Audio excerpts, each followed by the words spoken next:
conocimiento en la humanidad. ¿Qué es lo que ha ocurrido para que la humanidad pueda tomarse su tiempo y tratar de contemplar la realidad y específicamente la sociedad y dar una explicación al respecto? Y entonces, en ese contexto hemos hablado de que hubo una época que se conoce como la comunidad primitiva, en donde los seres humanos estaban tan preocupados por satisfacer sus necesidades básicas que no hubo tiempo para contemplar la realidad y buscar una explicación al respecto. Vimos cómo esa comunidad primitiva da el salto a la sociedad esclavista y que en esa sociedad esclavista, como consecuencia del excedente económico, ya hay personas que no necesitan trabajar, que son los amos, que son los esclavistas. Y como ellos están liberados de la obligación de trabajar, entonces tienen tiempo para estar contemplando la realidad y empiezan a dar algunas explicaciones, surgiendo así las primeras ideas. Como son las primeras ideas, como es el primer momento, como es el nacimiento del conocimiento, se dice que son concepciones. Y como estas son de carácter general, buscan tratar de manera abstracta toda la realidad, se dice que son filosóficas.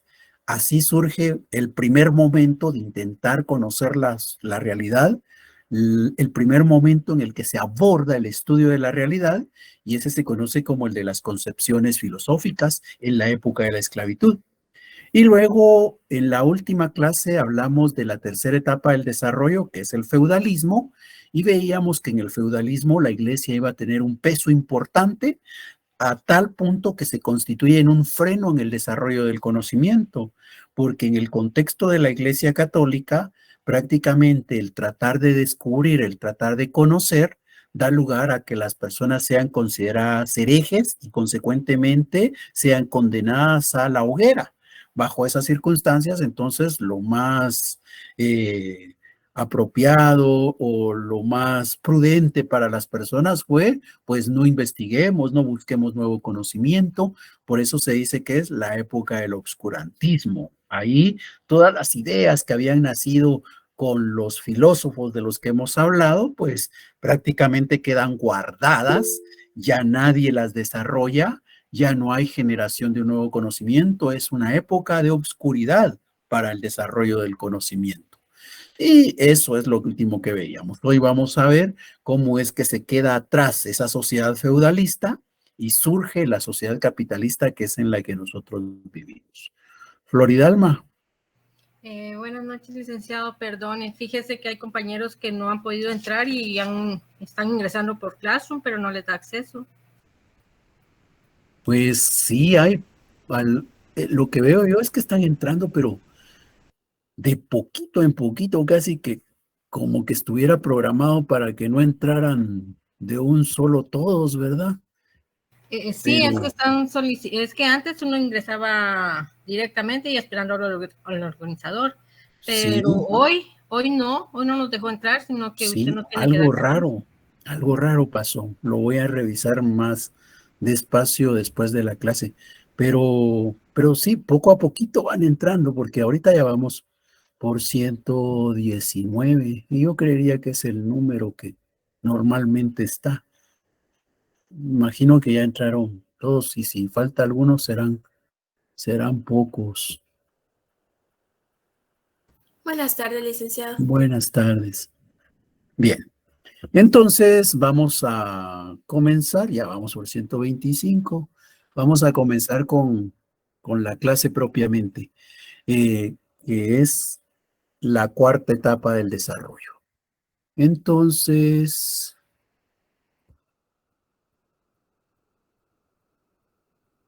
vamos a compartir una presentación.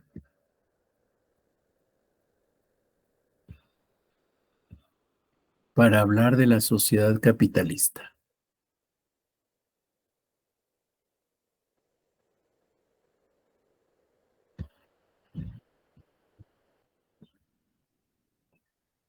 ¿Qué hay con relación a la sociedad capitalista? Para hablar de la sociedad capitalista, prácticamente tenemos que referirnos a cómo es que se da la desintegración de aquella en la que hemos estado ubicados, ¿verdad? Hemos estado en la sociedad feudalista. Pues recordemos cómo era la sociedad feudalista, porque esta es la que se va a desintegrar. para dar lugar al nacimiento de una nueva forma de organización social. Y en ese contexto, entonces, tenemos aquí a la sociedad feudalista. Ya esta es la sociedad feudalista de la que hemos hablado. ¿Se recuerdan? Están los señores dueños de la tierra que tienen su castillito, que han repartido la tierra en pequeñas parcelas, las cuales han sido dadas en usufructo a las familias campesinas. Tenemos que aquí están las necesidades de todos, ¿verdad? Las de arriba son los dueños de la tierra. El cuadrito de abajo representa las necesidades de las familias campesinas. Son las necesidades de toda la sociedad que tiene dos clases sociales fundamentales, los señores feudales o terratenientes y los campesinos o siervos de la gleba. Bueno, pues resulta que para cubrir estas necesidades se produce todo esto, ¿verdad? Y todo esto que se produce es hecho por los campesinos. Toda esta parte verde es hecha por los campesinos. Pero resulta que los campesinos solamente se van a quedar con el cuadrito de abajo y el cuadrito de arriba, pues se lo van a tener que entregar al dueño de la tierra. ¿Por qué se lo pueden entregar? ¿O por qué se lo tienen que entregar? ¿O por qué aquel se apropia de él? Por ser el dueño de la tierra. Entonces, esta parte que producen los campesinos es un excedente económico para ellos, porque lo producen más allá de lo que ellos necesitan. Ellos necesitan solo este pequeño cuadro de abajo y son capaces de producir todo este rectángulo verde. Entonces, esta parte que hemos marcado acá de una manera distinta es el excedente económico producido por los campesinos, del cual se apropia el dueño de la tierra. Ya señalamos que ese excedente económico en esta sociedad recibe el nombre de renta de la tierra y que tomó tres formas, ¿verdad? En dinero, en especie, en recursos, en servicios personales. Bueno, pues resulta que se recuerdan ustedes también que hemos hablado de estos señores que tenemos aquí dibujaditos abajo, que son los campesinos. Y estos campesinos son los que se van a fugar, algunos, no todos, ¿verdad? Algunos se van a lograr fugar y cuando se fugan van a buscar un espacio de tierra en el cual se puedan establecer, pero obviamente son pequeñas porciones de tierra no aptas para la agricultura y por tanto, si bien ellos son campesinos y lo que saben es trabajar la tierra, cuando llegan a estos lugarcitos en donde se establecen, no se pueden dedicar a eso en lo que tienen experiencia. No pueden seguir siendo campesinos porque esas tierras son pequeñitas, porque esas tierras son pobres en nutrientes, porque esas tierras no son de vocación agrícola. Y entonces estos campesinos que establecen esas pequeñas ciudades a las que se les conoce como burgos, van a buscar alguna actividad económica para poder conseguir el sustento y la actividad que descubren que podrían hacer es la producción de artesanías y el comercio de estas. Entonces, ¿qué vamos a tener en los burgos? Vamos a tener a artesanos y a comerciantes. Ahora, ¿a quién les van a vender estas artesanías? O primero, ¿por qué tienen que vender sus artesanías? Ellos tienen que vender sus artesanías porque las artesanías no se pueden comer, no le calman el hambre. Entonces ellos producen trajes, coronas, espadas, escudos, pero eso no se puede comer, ¿verdad? Lo que se puede comer es la producción agrícola. Entonces, por eso es que ellos tienen que intercambiar esas artesanías para conseguir la producción agrícola. Y por eso es que entonces le van a vender sus artesanías, las van a intercambiar con alguien, pero no con los campesinos porque ellos no tienen nada. Como se recuerdan, estas son sus necesidades y este es el producto que les queda a ellos. Entonces, no les sobra nada. Lo que producen es lo que usan para cubrir sus necesidades, no les sobra. A los que les va a sobrar es a los señores terratenientes, a los dueños de la tierra, a los señores feudales, y por eso es a ellos a quienes les van a vender sus artesanías. Ahora decíamos que estos señores van a pagar ¿con qué? Con producto agrícola. Entonces, inicialmente así fue el intercambio. Yo te doy mis artesanías y tú me das el producto agrícola que me permite ponerle fin al hambre, ponerle fin a mis necesidades vitales. Entonces, así se dio el intercambio. Pero llega un momento en el que estos señores artesanos, estos comerciantes, estos pequeños burgueses, estos que viven en los burgos, por eso se llaman pequeños burgueses, van a decir que ya no necesitan del producto agrícola porque ya recibieron suficiente y que entonces la manera más segura para poder hacer el intercambio es el uso del dinero, porque saben que teniendo dinero pueden conseguir cualquier otra cosa. No solamente alimentos, sino incluso materias primas, por ejemplo. Entonces ya se empieza a hacer necesario tener dinero. Y es ahí donde el señor feudal va a tener que buscar dinero. Obviamente, él no tiene dinero, por eso lo tiene que buscar. Él lo que tiene son tierras, familias campesinas trabajando para él, pero dinero no tiene. Entonces, va a tener que vender ese producto agrícola, pero no él directamente, ¿verdad? Sino les va a decir a los campesinos que vendan la producción y después regresen, y cuando regresan, pues entonces les va a decir, esto que recibieron de dinero ustedes es el mío, es el excedente económico, ya no en especie, sino ahora en dinero. Y con ese dinero voy a poder hacer mi intercambio con los señores de la ciudad, con esos pequeños burgueses. Bueno, eso es lo que hemos visto. Ahora, ¿qué va a ocurrir en ese contexto? Aquí tenemos a estos pequeños burgueses y estos pequeños burgueses tienen sueños, ¿ya? Ellos tienen aspiraciones. ¿Y cuáles son los sueños de esta pequeña burguesía? Esta pequeña burguesía sueña con tener riqueza, sueña con acumular cada vez más riqueza, más capital, diríamos. Entonces, ahí están los sueños de él, en acumular cada vez más dinero. Y entonces, como él quiere acumular dinero, viene la pregunta, ¿qué tengo que hacer yo para poder obtener cada vez más dinero? Y ahí entonces es cuando empezamos a considerar que él tiene que pensar, ¿verdad? Él tiene que pensar. Si él quiere tener más dinero, ¿qué es lo que tiene que hacer?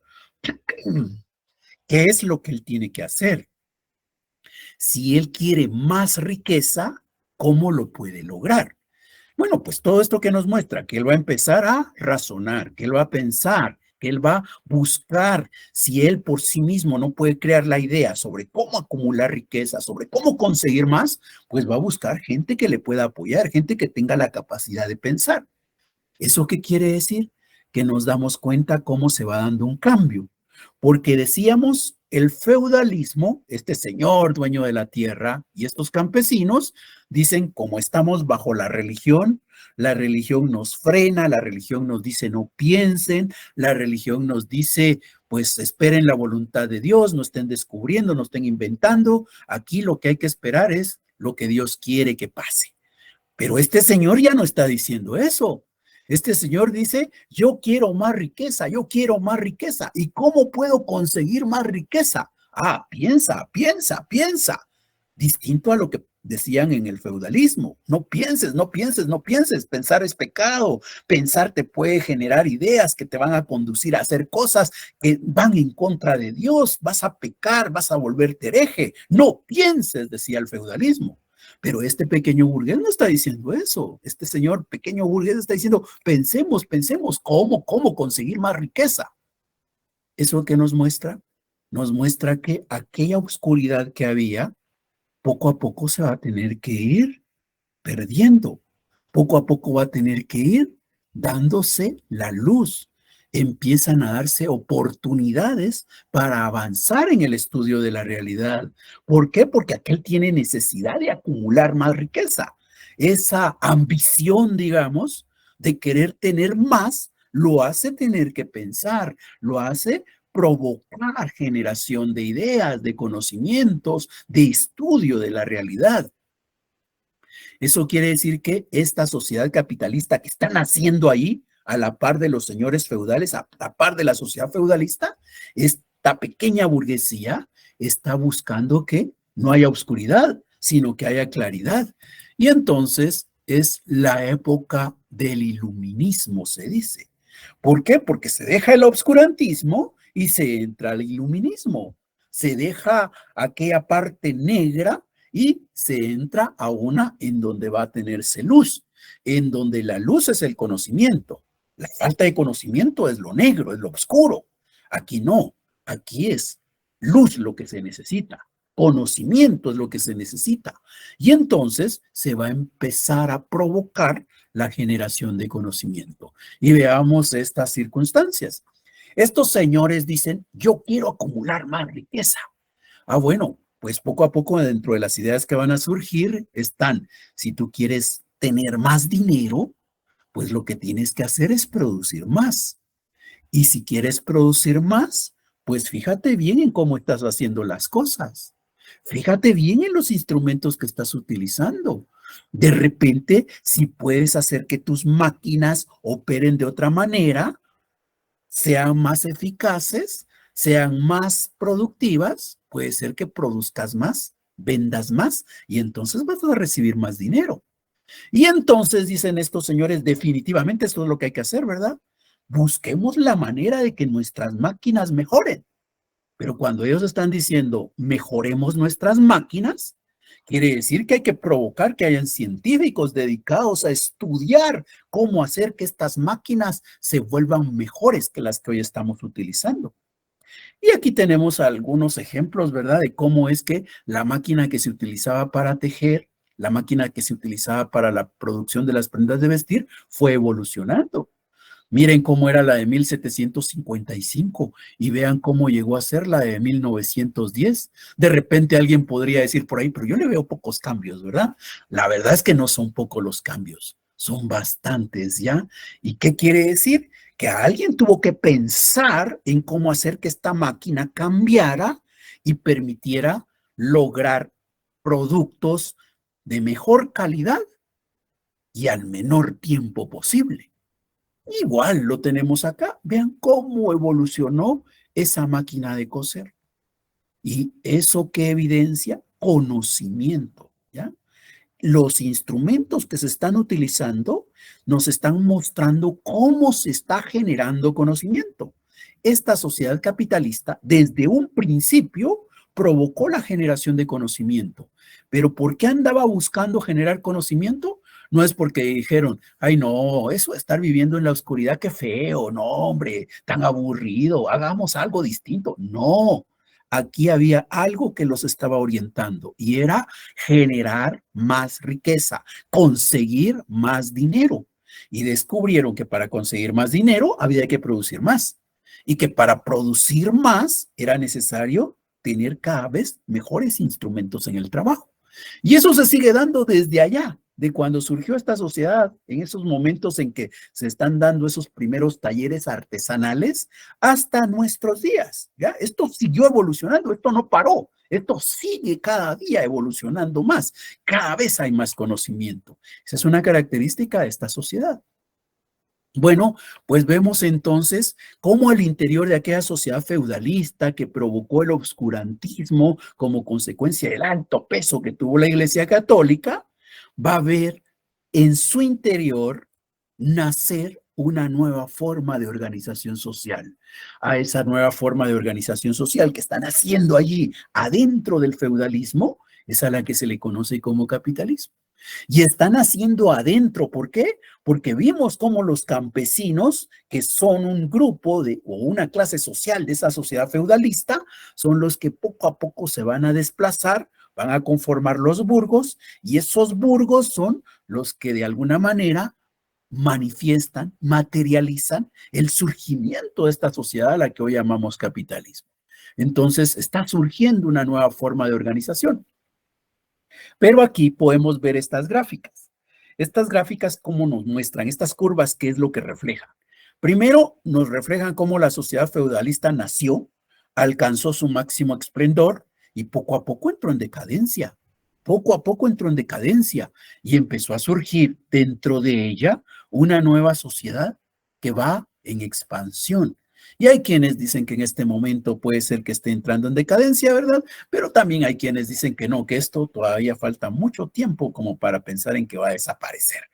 Lo cierto es que cuando vemos estas gráficas, estas curvas, nos muestran aquí un punto, ¿verdad? Un punto de intersección. ¿Qué nos refleja? Podríamos pensar en que el poder se refleja, se evidencia cuando vemos para arriba. Y entonces, aquí, por ejemplo, vemos cómo el feudalismo es lo más importante, pero vemos cómo el feudalismo entra en decadencia.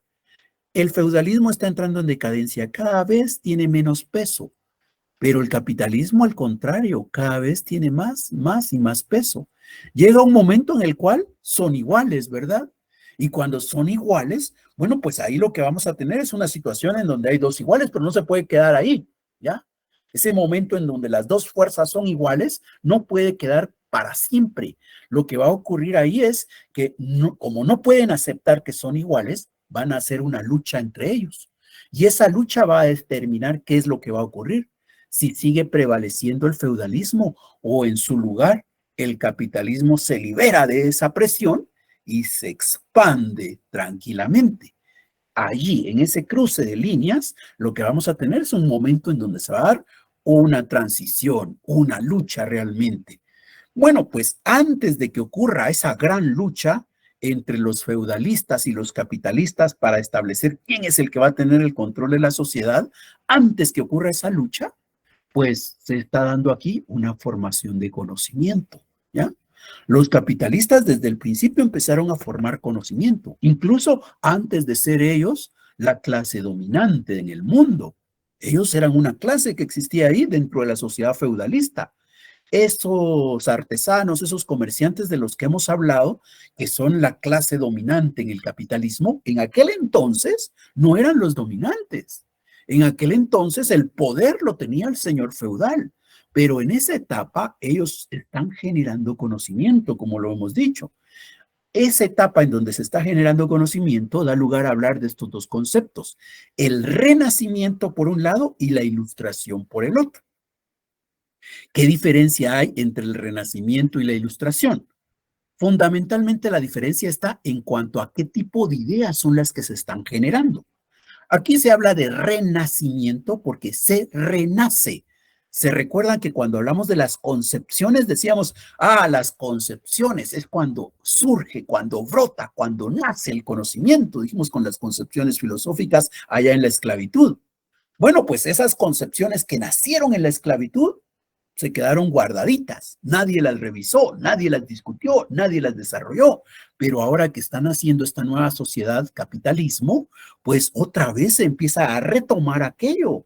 Entonces, como por eso se dice renace, renacimiento, ¿ya? Resurge el conocimiento, vuelve a brotar el conocimiento que antes se había dejado guardado. Entonces, esos conocimientos que ahora existen y que por eso se habla de renacimiento, esos conocimientos van a tener que ver con cómo mejorar los instrumentos que se utilizan para producir, en cómo mejorar esas máquinas, porque realmente antes no se usaban máquinas. Cuando se trabajó la tierra en la esclavitud, en el feudalismo o en la comunidad primitiva, las herramientas eran sencillas. Nosotros sabemos que hoy los agricultores que usan para trabajar, pues usan palas, usan piochas, usan machetes, usan herramientas sencillas, no usan máquinas, ¿verdad?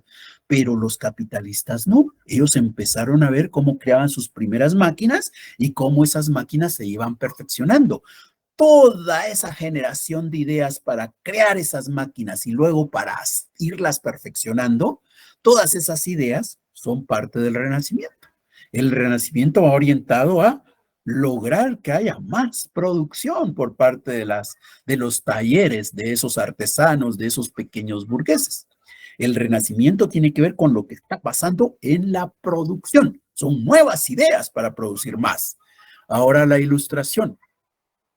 Como hemos dicho, definitivamente los señores feudales no veían con buenos ojos a lo que estaba pasando en los burgos. Los señores feudales, si bien es cierto, compraban sus capas, sus trajes, sus coronas, sus espadas, sus escudos, compraban todas las artesanías, no por eso ellos estaban contentos. Ellos querían seguir recibiendo esas mercancías, pero también querían seguir manteniendo el poder sobre toda la sociedad. En cambio, esta pequeña burguesía dice, nosotros queremos seguir produciendo las artesanías y si quieren comprarlas, que nos las compren los señores feudales, pero queremos conseguir el poder para nosotros. Entonces hay un pleito ahí, los señores feudales queriendo conservar el poder y la pequeña burguesía haciendo sus esfuerzos por ver cómo conseguía ese poder político. Pero entonces ahí es otro tema, porque viene esa pequeña burguesía y dice, ¿qué podemos hacer para conseguir el poder político? ¿Cómo podemos lograr el poder político? Pues eso implica que hay que pensar sobre cómo conseguir el poder político, hay que pensar sobre qué ideología es la que nos va a servir para luchar contra esos señores feudales. ¿Qué implica eso? Generación de conocimientos también, principalmente orientados al ámbito de la política, para ver cómo es posible que ellos logren negociar o logren desplazar en su momento a los señores feudales con ideas sobre cómo debe organizarse la sociedad. Bueno, pues todas esas ideas se van a conocer como la Ilustración. El movimiento de la Ilustración es otra vez generación de ideas, pero no son ideas que van a ayudar a producir más, no son ideas que van a ayudar a mejorar los procesos de producción o a perfeccionar los instrumentos de trabajo. Son ideas orientadas a fundamentar a la pequeña burguesía en su lucha por alcanzar el poder, en su lucha que tiene en contra de los señores feudales para poder llegar a tener ese poder. Así es como se va a dar entonces el surgimiento nuevamente o el resurgimiento, ¿verdad?, del conocimiento. Bien, y en ese contexto, hablando de ese renacimiento, pues entonces, por ejemplo, vamos a encontrar inicialmente a personas como estas. Estas personas, ¿ya? Estas personas son primero Copérnico, Kepler, que son los que tenemos a la izquierda, pues ellos son los primeros que van a empezar a generar ideas sobre ciencia, diríamos nosotros, sobre física, sobre astronomía, ideas que van a ir ayudando a que las máquinas sean mejores, a crear las máquinas y a hacerlas mejores. Estos señores son los que van a empezar. Pero es interesante porque estos señores obviamente tenían formación religiosa, ¿verdad? ¿Se recuerdan? La religión católica era la que tenía el peso. Entonces estos señores tenían una formación religiosa. Pero en ese nuevo contexto, ¿verdad? Ellos también eran revolucionarios porque andaban buscando crear ideas para poder apoyar a esos pequeños burgueses que querían lograr más riqueza. Entonces, ¿qué les pasó a todos estos primeros pensadores, a estos pioneros en la generación de conocimientos para poder lograr crear máquinas o perfeccionar máquinas? Pues les pasó lo que ya habíamos dicho antes que podía ocurrirle a cualquiera que anduviera buscando generar conocimientos, ¿verdad? Fueron condenados a la hoguera. Muchos de estos murieron porque se les consideró herejes. Pero aquí tenemos en esta otra parte a un señor que es importante. Él es Isaac Newton. Isaac Newton va a descubrir 3 leyes en la física.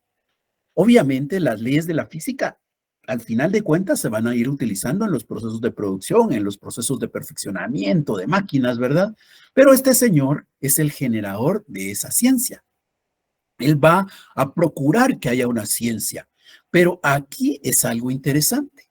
Se recuerdan que esto es lo que habíamos dibujado antes cuando teníamos a don Aristóteles y a don Platón caminando por las calles. Y decíamos que en aquella época de la esclavitud, ellos que estudiaron, ellos hicieron nacer las ideas y por eso son concepciones, ¿verdad? Hicieron nacer esas primeras ideas, pero eran sobre todo y por eso se llamaban filosóficas. Bueno, pero resulta que en esta época dicen, bueno, pues eso es lo que vamos a estudiar. Pero eso de estudiarlo así, completo, realmente es imposible. Ningún ser humano tiene la capacidad como para entender toda la realidad, dicen estos señores. Y entonces, ¿qué es lo que podemos hacer? Hagámoslo fácil. Dividámonos la realidad. ¿Ya? Dividamos la realidad. Y que cada quien se dedique a una parte de ella. Algunos van a preferir estudiar la naturaleza. Y entonces van a estudiar el agua, cómo el agua se evapora, cómo el vapor del agua hace fuerza y cómo la fuerza del vapor de agua puede mover una máquina. Ah, ¿estás preocupado por la naturaleza? Sí. ¿Qué nos queda? Ah, nos queda la sociedad. ¿Estudiamos la sociedad? La verdad es que estudiar la sociedad en este momento no es prioridad. Porque ¿qué es lo que queremos? Principalmente lo que queremos es crear máquinas y luego perfeccionarlas. ¿Nos ayuda a estudiar la sociedad en eso? No, no nos ayuda. Entonces, ¿en dónde vamos a centrar nuestra atención? En la naturaleza. Allá arriba, ¿qué es lo que tenemos? Ah, preocuparnos por, ¿puede el ser humano pensar de verdad? ¿Y cómo es que generamos el pensamiento? ¿Y cómo saber que el pensamiento de verdad refleja la realidad o no? ¿Será que de verdad podemos llegar a conocer la realidad? ¿No será que solo nos la imaginamos en nuestra mente? Todo esto cabería acá, pero eso es lo que ahora llamamos más propiamente filosofía, ¿verdad? Entonces todo esto del pensamiento dijeron tampoco, ya, por el momento nuestra preocupación es solamente este campo. Entonces, ¿qué tenemos ahí? Que la realidad ha sido dividida en 3 campos. el pensamiento, acá arriba, la sociedad, acá a la derecha, y la naturaleza aquí a la izquierda. Y ellos dijeron, pues nuestros ojos se van a fijar en la naturaleza, porque el estudio de la naturaleza es el que va a permitir los conocimientos para lograr crear máquinas y luego perfeccionarlas. El estudio de la naturaleza es el que nos va a ayudar a conocer mejor las materias que se están utilizando en los procesos de producción. El estudio de la naturaleza es la clave. Entonces, ahí vamos a centrar nuestra atención. Pero también dijeron, obviamente, ¿puede uno de nosotros estudiar toda la naturaleza? ¿Puede uno de nosotros estudiar lo que pasa con los árboles, con el agua, con los animalitos? ¿Puede uno de nosotros estudiar toda la naturaleza? La verdad es que no, dijeron. Cada quien puede estudiar una parte. Entonces, ¿qué hacemos con la naturaleza? La vamos a dividir. Algunos van a estudiar, por ejemplo, los fenómenos físicos, otros van a estudiar los fenómenos químicos, otros van a estudiar los aspectos de la biología, otros van a estudiar, por ejemplo, solo en el cuerpo humano, ¿verdad? Vamos a dedicarnos a estudiar la anatomía, la fisiología, tanto que se puede estudiar en el ser humano propiamente. Igual ocurre. Podemos estudiar el agua, pero ahí al estudiar el agua hay tanto que estudiar. Al estudiar los animales hay tanto que estudiar. Está la biología, está la zoología, hay tantas cosas, ¿verdad? Y dijeron, pues, que cada uno se especializa en una porcioncita de esa naturaleza. Cada uno de nosotros va a estudiar la naturaleza, pero no como totalidad, sino va a estudiar una parte de la naturaleza. Y a este don Isaac Newton, por ejemplo, le llamó la atención la física. Él no estudió la biología, él no se preocupó por la química, él centró su atención en los fenómenos físicos. Entonces, ¿qué nos muestra eso? Nos muestra una etapa nueva en la generación de conocimiento, ¿verdad? La primera que vimos es la de las concepciones filosóficas, pero ahora estamos en otro mundo, en otro contexto, en donde nuestra preocupación no es el todo, sino es solo lo que ocurre con la naturaleza. Entonces, aquí surgieron las ciencias concretas o particulares. ¿Se dan cuenta? Ahora ya estamos hablando de ciencias, no como en la época de la esclavitud, en donde hablamos de concepciones. Porque obviamente una ciencia no es de que, ay, pienso y ya hay una ciencia. No, este mundo no se mueve tan rápido. Yo pienso y pienso y pienso y después de mí van a seguir pensando y no por eso ya inmediatamente tenemos la ciencia. No, pasa mucho tiempo. Por eso, si se recuerdan ustedes cuando se habla de la definición de ciencia, nos dice que la ciencia es un sistema de conocimientos. Y cuando se dice que la ciencia es un sistema de conocimientos, nos está diciendo que la ciencia es un conjunto de conocimientos. Que yo logre un conocimiento no quiere decir, lograste un conocimiento, ya hay una ciencia. No, hay muchos conocimientos que crear y hasta que se tengan varios y se logren sistematizar es que va a aparecer una ciencia. Entonces, por eso allá en la época de la esclavitud lo que estaban surgiendo eran ideas bien generales, bien amplias. A eso solo le llamamos concepciones filosóficas. Aquí es donde sí ya van a surgir muchos más conocimientos y específicos, dedicados a un punto en particular, no como la filosofía, ¿verdad? No como las concepciones filosóficas que eran generales, abstractas. Aquí no, aquí ya es concreto. Y para que nos quede bien claro eso de abstracto y concreto, utilizando lo que sabemos de derecho, ¿se recuerdan ustedes que se nos dice que hay normas concretas y normas abstractas? Por ejemplo, la norma contenida en el Código Penal, cuando yo estudio uno de los tipos que están incluidos ahí, ejemplo, el homicidio, pues lo que tengo es una norma que es de carácter general, que es de carácter abstracto, ¿ya? Porque cuando se define el delito de homicidio en el Código Penal, no se está pensando en una persona, se está pensando en toda la sociedad. ¿Eso qué quiere decir? Es abstracto. Es abstracto porque es para todos, es de todos, es en general. Pero cuando yo estoy ante una sentencia dictada por un tribunal con competencia en este tema, ¿qué es lo que tengo en la sentencia? En la sentencia también tengo una norma, pero esa norma que está contenida en la sentencia, esa norma, por ejemplo, que dice, se condena a esta persona que guarde prisión por 10 años. Esa es una norma. Está diciendo qué es lo que hay que hacer. ¿Qué hay que hacer? Guardar prisión por 10 años. Esa norma no es general, porque esa norma se dictó pensando en una persona a la que se le comprobó en un proceso que tenía responsabilidad en la comisión de un delito de homicidio. Entonces, como se le ha logrado demostrar, se emite una norma. Esa norma no es abstracta, porque no es para cualquiera, no es para todos. Esa norma es concreta. ¿Por qué? Porque es específicamente para este fulanito al que tenemos bien identificado y al que se le ha condenado a prisión de 10 años. Eso es lo concreto. Lo abstracto es así, para cualquiera, para todos, es general. Igual ocurre acá. Las concepciones filosóficas son así, amplias, generales, para todo, abstractas. Las ciencias no. Las ciencias son concretas, son particulares, estudian una porción propia. Por ejemplo, hemos hablado de la física. ¿Por qué? Porque la física es la ciencia que más desarrollo alcanzó en aquel momento. Bueno, pues la física tenía también una realidad dentro de esta naturaleza que iba a estudiar. Esa es una ciencia concreta, es una ciencia particular. Y no solo la física surgió, ¿verdad? Sino surgieron muchas de las ciencias naturales que hoy nosotros conocemos. ¿Y a cuáles llamamos ciencias naturales? Se recuerdan que antes, por lo menos, allá en la primaria existía ciencias naturales. En la secundaria existía ciencias naturales. En tercero básico seguía hablándose de ciencias naturales, pero ahí solo una nos explicaban, ¿verdad? ¿Cuál? La física. Bueno, pues ciencias naturales hay muchas. La física es una. La química, la biología, la anatomía, cada una que se dedica a estudiar cada parte de lo que puede haber en la naturaleza, es una ciencia natural, es una ciencia concreta o particular. ¿Y cuándo surgieron? Allá, en el Renacimiento, surgieron estas ciencias concretas o particulares. ¿Y por qué surgieron? Porque los capitalistas estaban interesados, porque esa pequeña burguesía quería tener conocimiento científico que le permitiera crear máquinas y luego que le permitiera perfeccionarlas. ¿Y por qué querían crear máquinas? ¿Por qué querían perfeccionar máquinas? Porque querían producir más.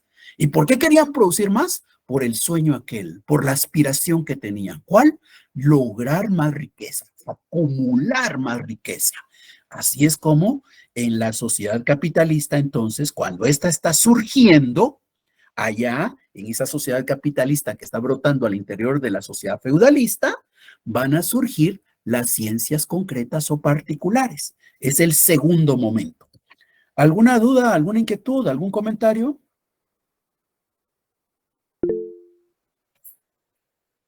No, licenciado, gracias. Gracias. Por el momento todo claro, Lic. Gracias. Bien, entonces, como hemos dicho, la gran pregunta que tiene esa pequeña burguesía es cómo hacer crecer la riqueza. Bueno, pues veámoslo. Ellos tienen talleres. Esos talleres son como empresitas, diríamos ahora. Ellos tienen sus talleres artesanales. Y ellos saben que para poder tener más riqueza hay que vender más. Porque si mi empresa no vende, quiebra. Si yo quiero tener más riqueza, tengo que vender más. Pero si yo quiero vender más, tengo que producir más, ¿verdad? No puedo vender más si no logro producir más. Entonces, primero hay que producir. Antes de pensar en que vas a aumentar tus volúmenes de ventas y que así vas a tener más riqueza, antes de pensar en aumentar las ventas, tienes que pensar en aumentar la producción. No puedes vender más si no has logrado producir más. Entonces, ¿cómo logro producir más? Para lograr producir más, necesito de gente que trabaje las máquinas. Necesito de fuerza de trabajo. Pero si lleno mi taller de trabajadores, tampoco quiere decir que voy a lograr producir más. ¿Qué necesito además de los trabajadores? Pues necesito que hayan materias primas. Si tengo a los trabajadores y tengo a las materias primas, entonces voy a lograr producir más, voy a vender más, mi riqueza se va a hacer más grande. Tengo que conseguir trabajadores. Muy bien. Ahora, ¿en dónde estaban los que podrían trabajar en aquella época?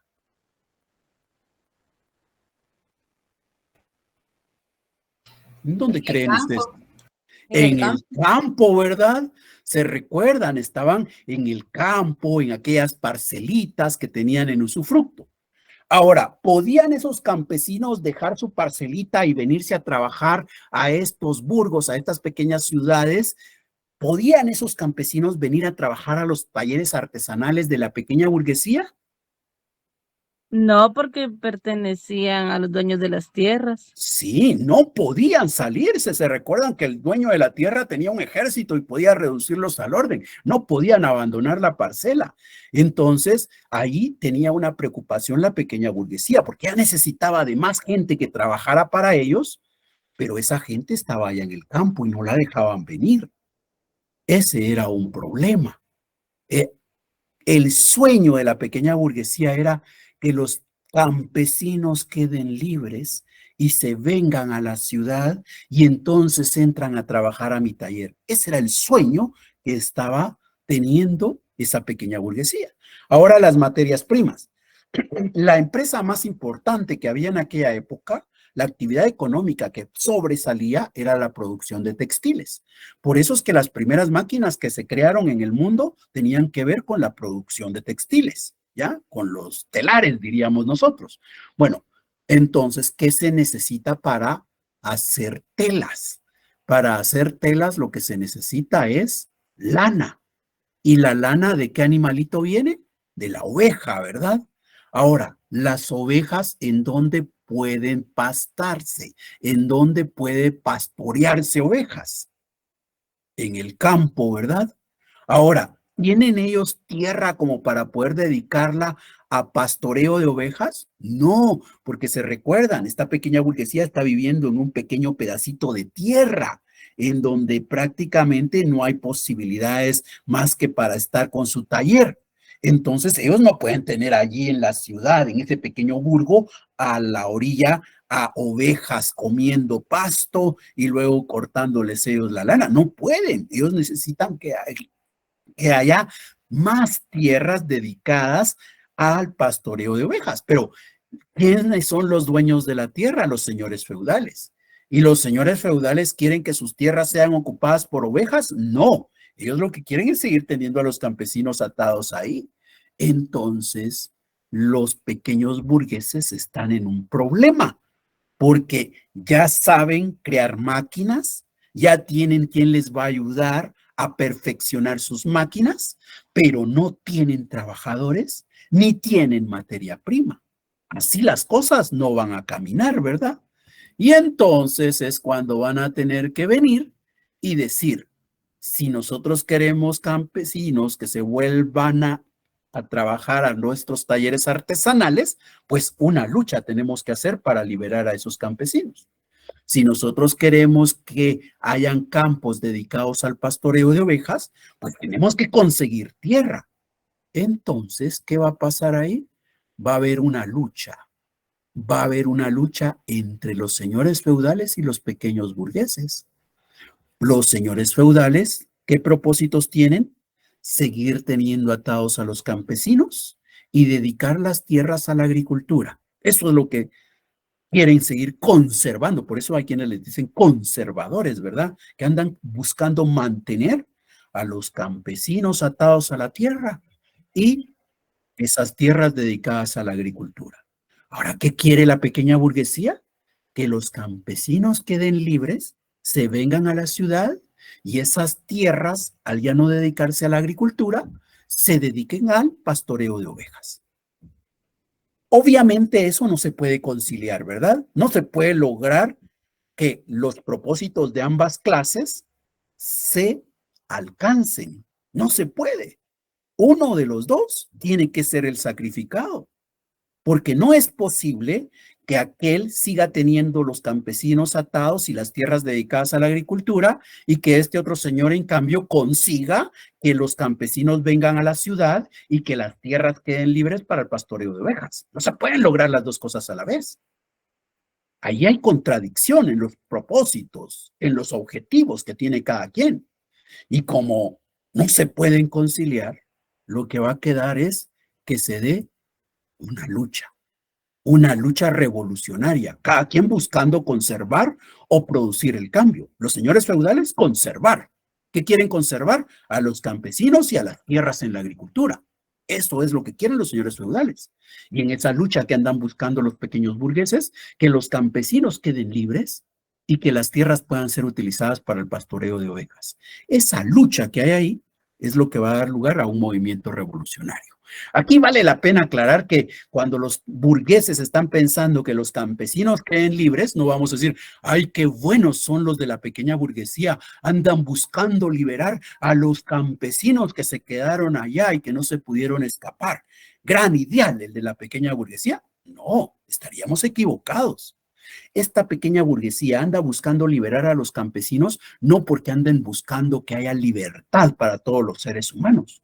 Ellos andan buscando que se liberen los campesinos para que los campesinos, al no tener nada que hacer en la tierra, se tengan que venir a este burgo y como no tienen nada que comer, se vean obligados a entrar a trabajar a los talleres. Están estos pequeños burgueses orientando sus actividades por sus intereses económicos, no porque estén pensando en los demás. Y así es como se va a dar un movimiento revolucionario. El movimiento revolucionario que nos esquematiza mejor ese momento histórico es la Revolución Francesa, que son las imágenes que tenemos acá. La Revolución Francesa es una lucha entre los pequeños burgueses franceses y los señores feudales franceses. Esa lucha que se da allí alrededor de 1789, 1799, esa lucha que se da ahí es la lucha entre esa pequeña burguesía francesa que quería que las tierras quedaran dedicadas al pastoreo de ovejas, que querían que los campesinos pudieran llegar a la ciudad, mientras que por el otro lado, los señores feudales franceses buscando que esas tierras se siguieran dedicando a la agricultura y que los campesinos siguieran atados a ellas. Esa es la lucha que se dio ahí. Nosotros por la historia ya sabemos que los que triunfan son los pequeños burgueses, ¿verdad? Por eso a esta revolución francesa se le conoce como una revolución pequeño burguesa. Pequeño burguesa porque ellos son los que van a triunfar. ¿Alguna duda?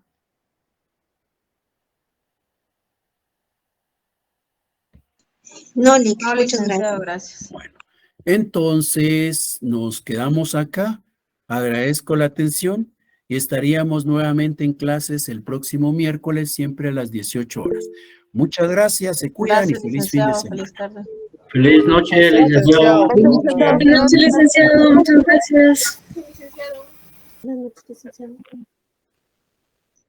Gracias, Lick. Feliz noche. Igualmente, Excelente clase, licenciado. para servirle. Feliz noche. Feliz noche. Igualmente.